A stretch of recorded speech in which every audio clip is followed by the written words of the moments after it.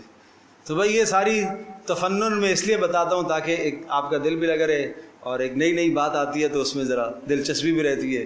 سوتے ہوئے جاگتے رہتے ہیں ورنہ اونگتے رہتے ہیں. اس لیے کہ گزشتہ رات شب اتوار ہوتی ہے نا، تو ساری رات دیر تک جاگتے ہیں. کوئی بات نہیں، کل اتوار ہے، ٹھیک ہے. پھر 11 بجے مول صاحب بلا لیتے ہیں، آہستہ آہستہ اونگتے اونگتے آ ہی جاتے ہیں بالآخر. پھر 4 بار سوچتے ہیں جائیں نہ جائیں، جائیں نہ جائیں، کیا کریں، جائیں نہ جائیں، جائیں نہ جائیں. بالآخر کبھی شیطان غالب آ جاتا ہے، کبھی یہ اس پر غالب آ جاتے ہیں. ٹھیک ہے، تو اس لیے آ جایا کرو بھائی، آ جایا کرو. یہ مجلسیں زندگی کی بہترین مجلسیں، یہ کتنی خوبصورت مجلس ہے. اے قرآن کو سمجھو، قرآن کو سمجھو. اللہم صلی علی سیدنا مولانا محمد. چلو پورا کرتے ہیں، بس آگے صرف ترجمہ ہی ہے. انا منزلون علی اہل هذه القریہ، بے شک ہم نازل کریں گے اس بستی پر رجزن عذاب آسمان سے بسبب ان کے فسق اور فجور کے. وَلَقَدْ تَرَكْنَا مِنْهَا آیَةً بَيِّنَةً لِقَوْمٍ يَعْقِلُونَ، اور یقیناً ہم نے چھوڑ دیا ان میں ایک نشانی ہے ان لوگوں کے لیے جو عقل رکھتے ہیں. کیا مطلب؟ کہ آج بھی وہ جزیرہ موجود ہے جہاں دنیا کا کوئی جانور نہیں رہ سکتا زندہ. ایسا تعفن اور بدبو، اللہ نے زمین کو نیچے سے اٹھایا، اوپر لے جا کر پٹخ کے نیچے مار دیا اور وہ سطح زمین سے نیچے. تو یہ نشانی ہم نے بنائی ہے. وَإِلَىٰ مَدْيَنَ أَخَاهُمْ شُعَيْبًا، اور مدین کی طرف ہم نے بھیجا ان کے بھائی شعیب کو.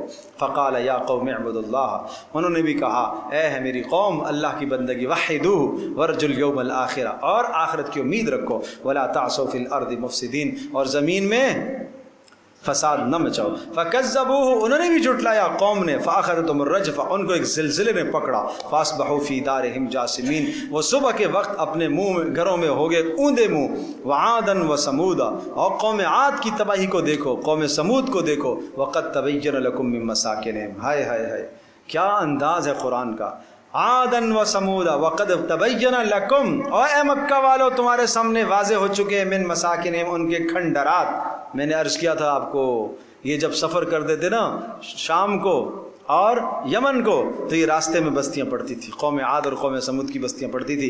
وَزَيَّنَ لَهُمُ الشَّيْطَانُ أَعْمَالَهُمْ، اور شیطانوں نے ان کے اعمال کو مزین کر دیا. فَصَدَّهُمْ عَنِ السَّبِيلِ، اور شیطان نے ان کو روک دیا راستے سے. وَكَانُوا مُسْتَبْصِرِينَ، تھے بڑے ہوشیار لوگ، دنیا کے معاملے میں بڑے ہوشیار تھے. مستبصرین، آج ہم بھی دنیا کے معاملے میں بڑے ہوشیار ہیں. یہ کیا ہے؟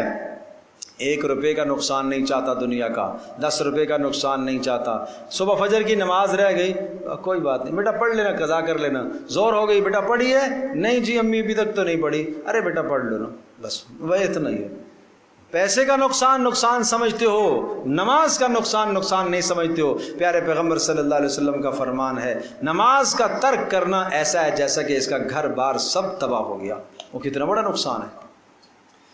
وقارون و فرعون و حامان، اور ہم نے تباہ کیا قارون کو، فرعون کو، حامان کو. وَلَقَدْ جَاءَهُم مُوسَىٰ بِالْبَيِّنَاتِ، اور موسیٰ ان کے پاس دلائل لے کر آئے. تو اے محمد صلی اللہ علیہ وسلم کے ماننے والو، جیسے قارون، فرعون، حامان، آج سمود تباہ ہوئے، آپ بھی بس انتظار کرو. اس قوم نے تباہ ہونا ہے جس نے ایمان نہ لایا. فَاسْتَكْبَرُوا فِي الْأَرْضِ، انہوں نے بھی تکبر مچایا. وَمَا كَانُوا سَابِقِينَ، اور وہ ہمیں ہرانے والے نہ تھے. وَكُلًّا أَخَذْنَا بِذَنبِهِ، ہر ایک کو ہم نے گناہ کی وجہ سے پکڑا. فَمِنْهُم مَّنْ أَرْسَلْنَا عَلَيْهِ حَاصِبًا، اب اجمالی پھر تذکرہ آیا. بعض قومیں ایسی تھیں جن پر ہم نے آسمان سے پتھر برسائے، حاصباً پتھر، جیسے قوم لوط. وَمِنْهُم مَّنْ أَخَذَتْهُ الصَّيْحَةُ، بعض ایسی تھی جن کو چیخ نے پکڑا، ایک فرشتے نے آ کے چیخ لگائی، تباہ ہو گئی. اس سے مراد قوم سمود. وَمِنْهُم مَّنْ خَسَفْنَا بِهِ الْأَرْضِ، اور بعض ایسے جن کو ہم نے زمین میں دھسا دیا، قارون. وَمِنْهُم مَّنْ أَغْرَقْنَا، اور بعض ایسے جن کو ہم نے ڈبو دیا، فرعون، حامان اور نوح علیہ السلام کی قوم. وَمَا كَانَ اللَّهُ لِيَظْلِمَهُمْ، اور سن لو اللہ نے ظلم نہیں کیا. وَلَكِنْ كَانُوا أَنفُسَهُمْ يَظْلِمُونَ، وہ خود ہی کیا کر رہے تھے؟ ظالم تھے، خود ہی ظالم تھے. بس اگلا مضمون جو ہے نا وہ اگلا ایک نیا مضمون ہے، اس کو اگلے کے ساتھ. بس تقریباً پارہ ربع ہو ہی گیا انشاءاللہ. الحمدللہ رب العالمین والصلاۃ والسلام علی سید الانبیاء والمرسلین وعلی صحبہ اجمعین۔ اللہم ارحمنا بالقرآن العظیم واجعل لنا اماما ونورا وہدی ورحمہ۔ اللہم ذکرنا مما نسینا وعلمنا مما جہلنا وارزقنا تلاوتہ آناء اللیل واطراف النہار واجعل لنا حجۃ یا رب العالمین۔ اے اللہ ہمارے ساتھی کی بچی کو اے اللہ ان کی آنکھوں کی ٹھنڈک بنا، ماں باپ کی آنکھوں کی ٹھنڈک بنا، اے اللہ نصیب اچھے فرما۔ اے اللہ ہم تمام مسلمانوں کی بچیوں کو نیک و صالح بنا، والدین کی آنکھوں کی ٹھنڈک بنا، اے اللہ ان کے نصیب اچھے فرما۔ اے اللہ جو ماں باپ اپنی بچیوں کے رشتوں کے سلسلے میں پریشان ہیں ان کی پریشانی کو دور فرما۔ اے اللہ عافیت کے ساتھ نیک نسبتیں عطا فرما۔ اے اللہ شادیوں کے معاملات میں ہمیں سادگی کی طرف آنے کی توفیق عطا فرما۔ اللہ ہماری دعاؤں کو قبول فرما۔ وصلی اللہ تعالی علی خیر۔